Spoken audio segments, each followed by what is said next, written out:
I'm not going to keep it for that long, but I just wanted to kind of go through this story. And Mhm. essentially what I'm going to do is I'm not sure the length of it yet, but I just want to do a piece on Mhm. a specific story. And I'm hoping to carry this on to different pieces about difficult texts in the Bible and kind Yeah. of just figuring out what is going on in those texts. And this is one that has plagued me for years. Okay.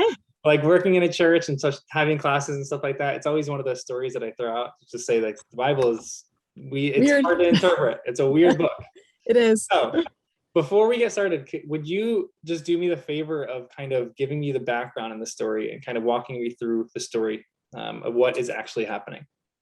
Sure. So God has just called Moses to go to Egypt and confront Pharaoh and get the people out of Egypt. And on his way there, the angel of the Lord stops him and tries to kill him. There's a lot of ambiguity in the story about who is God trying to kill, and why, and who is circumcised and whose feet is touched with it. Like there's just a lot going on in this passage that's ambiguous.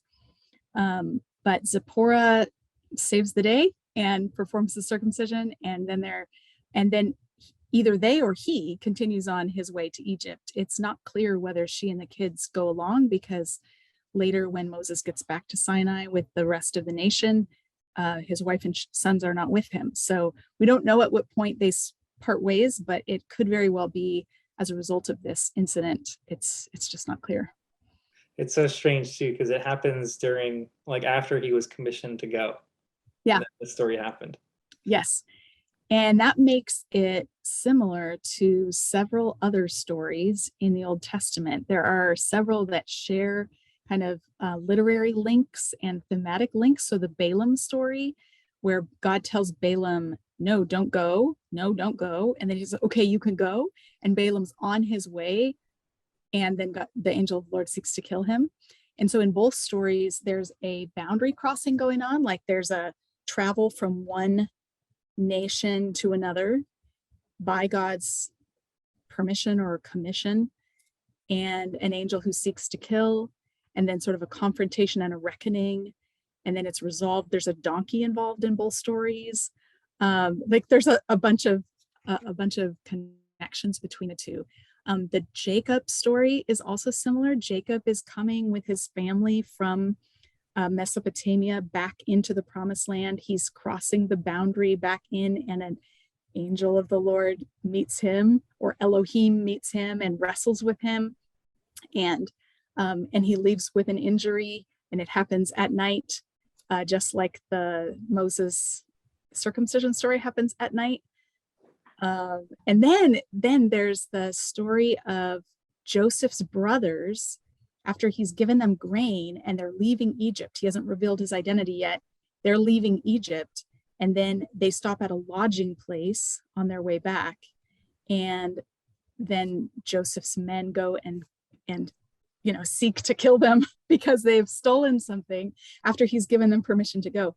And what's interesting about that one is that it's the same rare word for lodging place that we get in the Moses story. So those are the only two, like the first two places that word is used in the Bible, and they're both in the Sinai Peninsula, both at night. There's risk in both. So I think for me, one of the things that has made this story come alive for me is to recognize its literary design. So you can approach it just like historically, like what happened and why, but when you start to investigate how, like, what's going on here literarily, what passages does it have links with in either direction, and how does that help us understand it? It just like sort of pops off the page. So I'm really grateful that you reached out to me a couple of years ago and said, would you do a thing on this story? Because it forced me to dig into it. Like, well, I don't know what's going on here. I'm going to investigate. And I found so many cool things. That's so fascinating, because I had never known of those other stories really. Like you hear about those other stories, and even this particular story with Moses. I mean, like The Prince of Egypt, it's one of my favorite movies, and they just obviously they skip over this part. That'd be a little crazy to put in those movies. It's such a strange incident. So what is actually happening then in this story? Yeah, so I'm writing a commentary on Exodus. And so when I was sort of drilling down on this passage, what I discovered is that so we're in Exodus 4, verses 18 to 31 are a pretty tightly constructed textual unit. And there's like 4 different events that are smashed together in those verses. So that in rapid succession, you have a number of different things happening. But it's important that they're mashed together because each of them is situating, this is like a boundary story in Exodus. So the way I read the book, there's 2 major salvation stories side by side. The first is God, let me say it differently. The first is the rescue of Moses from Pharaoh, and the second is the rescue of the Israelites by God using Moses. And so there's like a symmetry between the 2 stories. And this story with Zipporah is right on the boundary between them. It's like the bookend to the first story and the opener to the second story. And so like the more I spent time with it, the more I was like, oh, it's linking in both directions. It's like a seam, not a seam in the sense that like, well, these were different sources and somebody's patched them together sort of poorly, but a seam in the sense that like this is, there's an intentional literary design. Like this story is actually crucially important to the literary design of the whole book. So, so just briefly, you have baby Moses before he's even named. He's under threat of death by Pharaoh.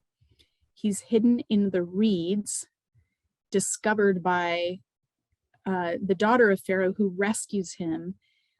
Eventually he's under threat of Pharaoh again. So he kind of does this twice.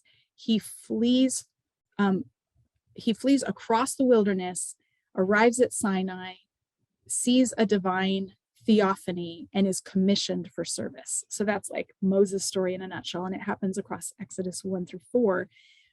And then, so this Zipporah story is the very tail end of that. He's going back to sort of launch the second movement of the book, which is a people under threat by Pharaoh who cross the Sea of Reeds, then cross the wilderness, end up at Mount Sinai, where they see a theophany and God commissions them for service.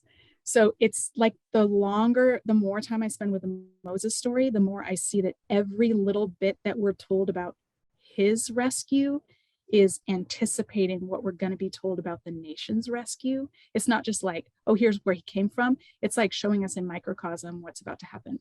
And God uses women to rescue Moses in the first half, or in the first story. And so you have these midwives in chapter 1, Shiphrah and Puah, who are rescuing Hebrew babies. And then at the end of the Moses saga, you have Zipporah, whose name in Hebrew sounds almost identical to Shiphrah.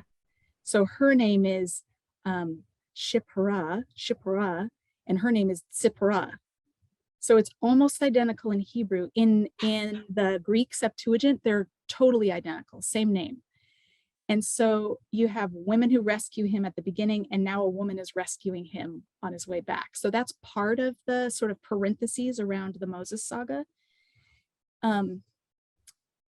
But there's other links as well. So if we just drill down into verses 18 to 31, we have a conversation between Moses and Jethro, and then a conversation between Yahweh and Moses. And then there's the circumcision story. And then there's Aaron meeting Moses at the mountain. So those are the 4 things in a row that are sort of smashed together. And all 4 of these anticipate what's going to happen in chapter 18 of Exodus. So that's the other sort of bookend around the rescue of Israel, is you have in chapter 18, Moses meeting Jethro. They have a conversation. Jethro telling him, Moses tells Jethro the story of God's deliverance, which was anticipated in chapter 4. Like, here's what I'm going to do. And then Moses says, here's what he did. And then you have the presence of Zipporah and her sons, which mirrors the circumcision story. And then you have the language about Moses and Aaron meeting at the mountain uses like encountered and kissed, which is the same thing that happens with Moses and Jethro in chapter 18. They encounter and kiss. So there's like all these like hyperlinks between chapter 4 and chapter 18 that is like framing it. It's like putting parentheses around it.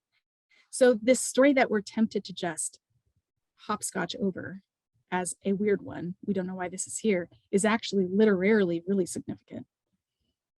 That's fascinating. So I didn't know any of that kind of stuff. So one of my questions still is, why does this actually need to be like a bookend kind of thing? Like, why is it this extreme of a bookend? Mm-hmm. And what actually is going on for both stories? Like, why do they have to bookend this way? Yeah. So there's a number of theological threads coming through. One of them is the question surrounding the identity of Moses. So in the first 4 chapters, there's kind of a question mark hanging over his head. We don't know, does he identify as a Hebrew or as an Egyptian or what? Like, he gets to Midian, and in Midian, he meets these women at the well and rescues them, and they go home and tell their dad, an Egyptian rescued us, which is an interesting way to characterize him, right? Because he's Hebrew by birth, but they're calling him an Egyptian. And then he marries a Midianite and settles in Midian for quite a long time.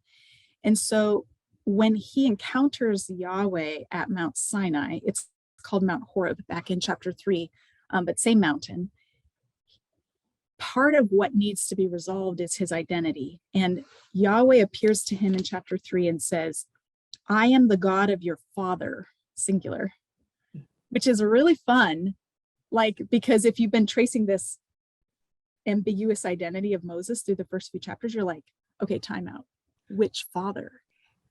Like, I'm the God of your father. Usually when God identifies himself like that, it's I'm the God of your fathers, plural, but here it's singular. So I'm the God of your father. And if I'm Moses, I'm going, yeah, could we just settle that a minute? Like, are we talking Pharaoh, my father? Or are we talking this Levite man who's my father? Like, or are we talking about Jethro, my father, by marriage? Like, who is my father? And then God immediately responds, the God of Abraham, the God of Isaac, and of Jacob, which connects Moses in with the covenant story and the promises to the patriarchs.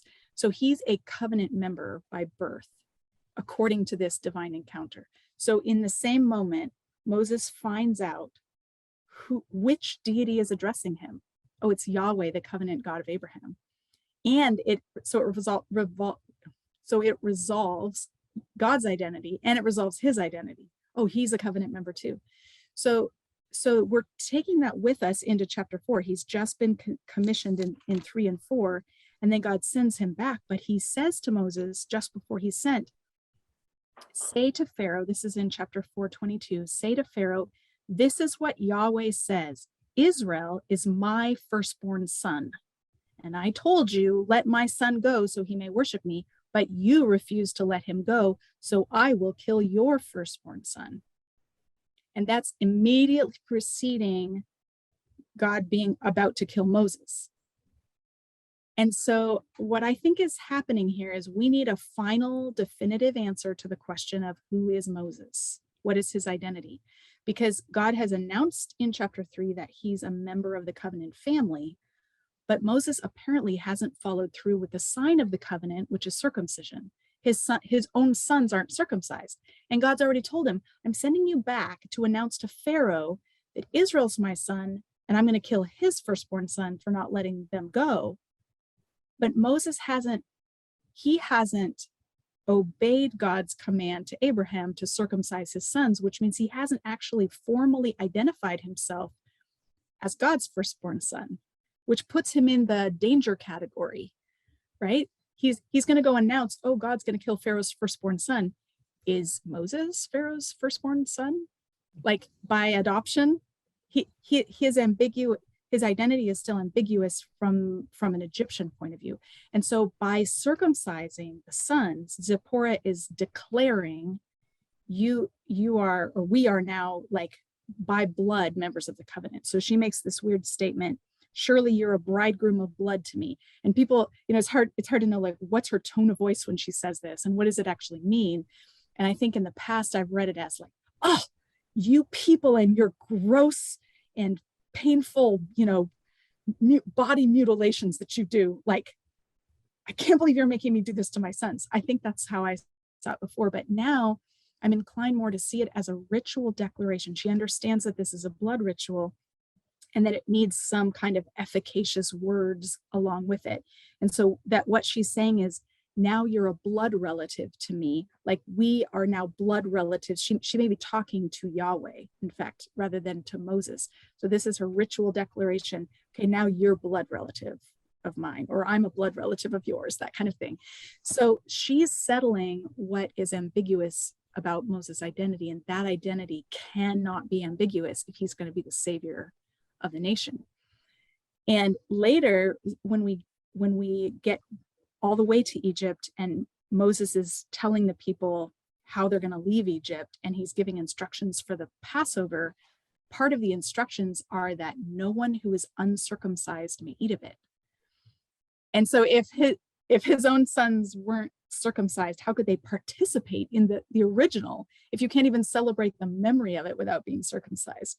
So this incident seems really crucial to me to solidify Moses' family's membership in the covenant people, and to take him out of one category and put him squarely in the other category, the category of people that God's protecting rather than attacking.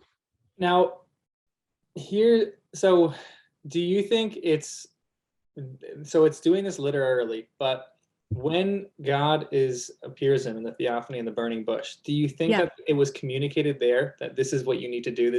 Moses knew of the sign of the circumcision, knew of the sign of the covenant community. Was he just ignoring that rule in his head, and is that why God came after him? Or do you think maybe it's not in the text, but maybe God communicated this is what you need to do, and he ignored that, so that's why God came after him? Because the idea that he's coming after him, seeking to kill him, is a very serious thing. Mm-hmm. Yes, so really good question. And the text doesn't tell us that he's supposed to circumcise, like at the burning bush. He doesn't get an instruction to do that. This is a similar conundrum with the Balaam story, right? God tells Balaam to go, but then seeks to kill him. And we, as readers, like we don't know why. And we're like, what? You just told him to go. So this doesn't seem fair, but it seems to me like it's a literary device that draws us in and makes us want to figure it out.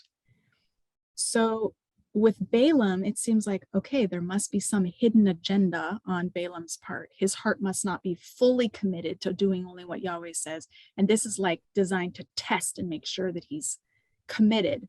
And so I assume a similar dynamic here. Like the narrator hasn't told us that he's violated any commands. Does Moses even know about circumcision? That this is a necessary sign of the covenant? How does Zipporah know what to do? Like her father's a priest, so she seems to be like ritually aware. Somehow she knows what to do. So it contributes to this dynamic of women save Moses repeatedly. But it also draws us in as readers because we're like, well, why? Why would a God who commissioned him then try to kill him? And as we're getting drawn in, it kind of heightens the sense of significance and importance of this event by drawing us in with question, like, what is going on here? So I don't know how Zipporah knew what to do. And I don't know whether Moses already knew this.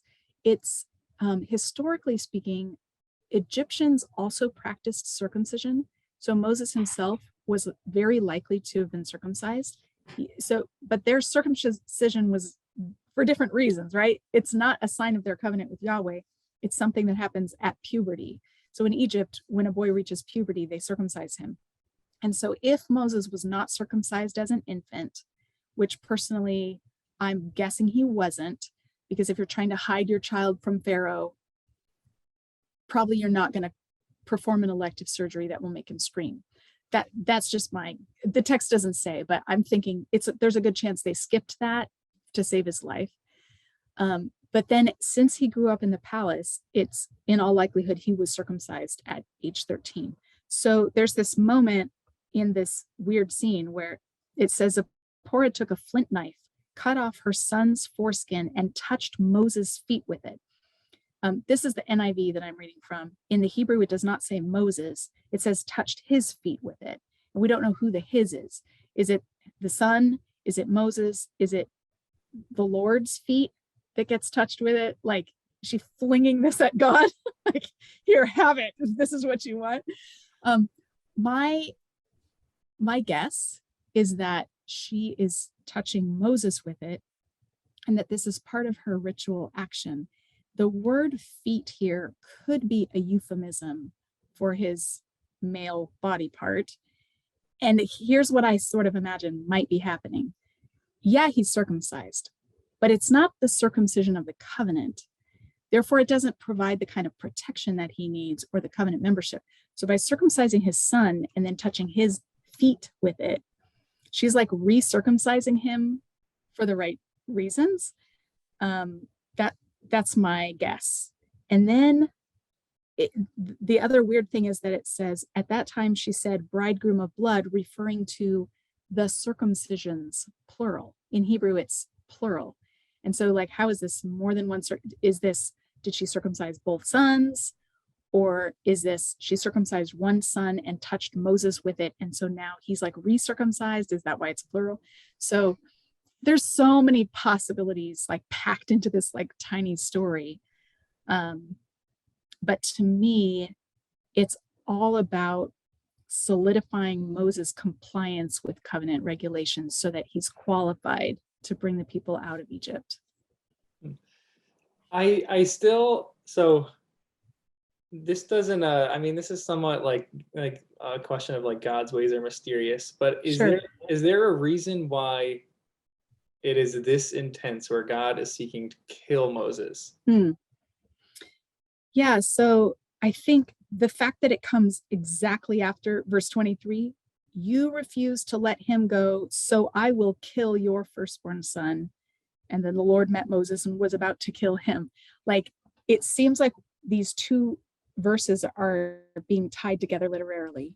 They're both about God seeking to kill someone, so we can't read them separately. So Pharaoh's disobedience and hard-heartedness to God is so serious it merits death.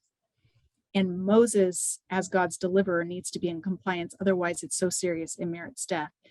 Some people have suggested that this being about to kill him does not mean that God actually intended to kill him, but that he threatened him. Like, you'll listen up, there was some show of force that would have scared Moses or Zipporah into compliance, but it's not that God actually intended to kill him. It's that he's showing like, if you remain out of compliance, if you don't take this seriously, then death will result. And it could be that the death that results is the death in Egypt of the firstborn. If you're not going to identify as a covenant member, then you're putting yourself in the category of Egyptians who might die because of Pharaoh's hard-heartedness. That's crazy. That makes so much sense for that. Do you think it's the same kind of case for a lot of these other stories that God is seeking to kill someone? Like you mentioned the Balaam story. Yeah. Is this the same for those ones where it is some kind of literary device that pulls you out of the story a bit to like jolt your attention and say, pay attention to this because this has literary. Yeah. I mean, I think parents make threats to their children sometimes that are maybe out of proportion in order to underscore, like, I'm really serious here. You've got to listen to me. I'm thinking back to when my kids were really little and they were acting up in a grocery store, and I said something about, if you don't cut it out right now, I'm going to string you up by your toenails when we get home. Like, does this fall into that kind of parental rhetoric category? Maybe. But maybe it's just helping us see what an awful thing it is to fall into the hands of an angry God who's serious about sin. Like, the fear of God is not just like a respect, but it's a respect of his ability to carry out punishments that are devastating. Like, you don't want to cross the God of the universe. This is serious business. And there's no more serious way. There's no greater way to underscore the seriousness of something than a death penalty or a death threat. So in the law, in the Old Testament, the most egregious violations of the law are met with a death penalty. Like, you don't, and it's the death penalty is for very specific situations. Like, you don't get a death penalty for telling a lie, but for murder you do. And so when it's attached to something, that's a way of saying, check it out, this is really, really important. Like, it's actually so important for Balaam to know you cannot curse the people God has just chosen to bless. And in that story, it seems to be a way of demonstrating to later generations, like, do you have any idea how much God was protecting you, the lengths to which he went to protect you when you were like oblivious down there in the valley? And in the very next chapter, you wreck the whole thing by going along with the Moabites and Midianites and engaging in idolatry and sexual sin. Like, you might think the Midianites are your enemies, but you're your own worst enemy. It's your disobedience that is the problem. God is committed to protecting you. He's so committed that he would put to death someone who's trying to curse you. So the message seems to be to encourage Israel about God's protection. And I suppose the message of this story for later Israelites would be, wow, the sign of the covenant is a really serious matter. If we want in on God's deliverance, we have to be in on the covenant. We can't just like cling on, like, hey, I'm going to come along for the ride. Maybe in a way similar to the Ananias and Sapphira story in Acts chapter 5. Like, they want the benefits of being part of the Christian community. They want to appear to be all in, but they're not actually all in. And God's like, no, there's no room for half-heartedness in following me. So is that kind of the moral of the story when Moses goes forward? And again, you mentioned that it's ambiguous whether Zipporah followed him or not. Like, I've even heard that Moses possibly remarried or something like that. He does appear to have a different wife by the time we get to Numbers, and it's unclear whether he has divorced Zipporah and remarried, or he's adding another wife, or she's died and he's remarried. Like, we don't ever know what happened to Zipporah after this. But in Exodus chapter 18, I'm not this far in my commentary, so I may change my view on this, but it says somewhere that he had sent her away. I know this. Verse 2. After Moses had sent away his wife Zipporah. And this is a phrase that is used in other cases to indicate divorce. So it's very possible that their marriage did not survive this incident in chapter 4. That's crazy.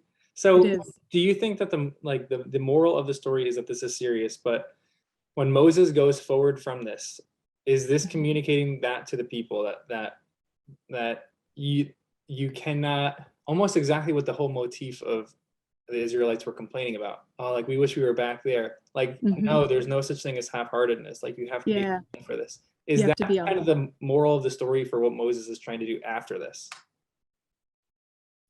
I think so. I mean, I think it's a way of saying, like, the leaders are held to just as high a standard as everyone else, maybe even higher standard.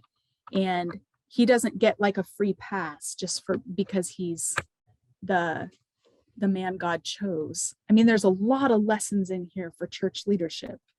Like, you better examine yourself first before you preach. Like, he's about to go preach a message saying, let my people go. And if he's not one of the people, that's a problem. He's about to go say, only those who are circumcised can celebrate the Passover. If he's not circumcised or his sons aren't circumcised, like, that kind of hypocrisy is completely intolerable. And so I think there is a message for every generation going forward that, like, you've got to be all in. Now, this is the last question. This is just more of a curiosity on my part. I know that there were some Egyptians that went with the Israelites out of Egypt. Do you think they not maybe encountered the same kind of thing, but do you think they had some kind of recircumcision? I think that it's clear they would not be able to celebrate the Passover unless they were circumcised. So they would have had to have some kind of come to Jesus moment, to use a totally anachronistic phrase, right? Like, they would have had to to sign on in some way. There are specific laws later in the Torah about foreigners being able to celebrate the Passover. So you don't have to be Jewish ethnically to celebrate it, but you do have to be circumcised. So I assume that those who left Israel with Egypt, the mixed multitude that came out with them, that those laws were for them in particular. Like, here's how to live among the people of God. You can't just hang around. If you're going to live in this community, the community where God moves into the center of the neighborhood, it requires a certain degree of ritual holiness and commitment to God's laws. This is not like a pluralistic society. That's not what we're building here. This is not a democracy. It's not pluralism. This is a theocracy, and it's bound by covenant to Yahweh. So fascinating. Thank you so much. This is great. Yeah, I'm so enlightened right now. I want to go back into all these commentaries in my Bible and check all these stories. Yeah, it's fun stuff. It's fun stuff. And the more I spent time with it, the more I saw, like, when God tells Aaron, go to the wilderness to meet Moses. So he met Moses at the mountain of God and kissed him. That's right after the Lord meeting Moses and being about to kill him, and about to kill sounds like kissed. So there's like a double echo between the two. They both met and God almost killed him, but Aaron kissed him, which means we've resolved the tension and the possible animosity of the previous encounter. Like, that's resolved now. Aaron's here. And it's the same language that's used when Jacob is coming back into the land with his family. He encounters God, but then he's worried about meeting his brother. What is Aaron's disposition towards Moses? How does he feel about Moses having left town and left them in this state of slavery when he had the potential privilege and power that could have done something about it, growing up in the palace? Like there's a sort of liminal space or uncertainty about what will this encounter be like. And we're told they met and kissed, which is what happens when Jacob meets Esau. They meet and kiss. So it's so many echoes that tie this story into this beautiful whole. Can I, this is an offbeat question too. I don't want to keep you too long too, but when Moses is able, he throws down the staff and it's able to turn to the serpent. How on earth are the Egyptian priests able to replicate this? The first 3 plagues that Moses performs are replicable or involve the magicians in some way. I think the first 2, the magicians are successful. The third, they try and are not. What I hear there is that they do have some measure of power. They do have some measure of access to divine or magical power, but that it's quickly outstripped by Yahweh. So they can meet him on level 1, they can meet him on level 2, and then they're like, oh, this is above our pay grade. And there's this beautiful symmetry that happens with the plagues. I'll talk about it in my commentary, but I just listened to the Bible Project podcast on Exodus that released last week, where Tim and John are talking about the symmetry in the plagues. There's like 3 series of 3. So there's 3, 3, 3, and there are connections, literary connections between them, both horizontally and vertically. So like number 1, 2, and 3 all have the magicians involved, but number 1, 4, and 7 all have certain things in common. And then 2, 5, and 8 have things in common, but 4, 5, and 6 do too. So it makes this like incredible grid of literary design where there's like a cycle that happens 3 times over, and each round of the cycle has things that are unique about it but different than the other cycles. It's so fascinating. So I'm sold on close readings of narratives that unveil this literary artistry. Like, the Bible's just incredibly written, and the more time I spend with the text, the more it makes sense. Yeah, I think Exodus is one of my favorite books too. So I'm looking forward to your Mhm. commentary that comes out of this. But I think that's the same. The more I look into it, the more I find these beautiful literary devices all throughout Scripture, and it's so Yeah. deep and it's so much richer than what we think it is originally. Mhm. Mhm. Love that. Yeah. Yeah, so cool.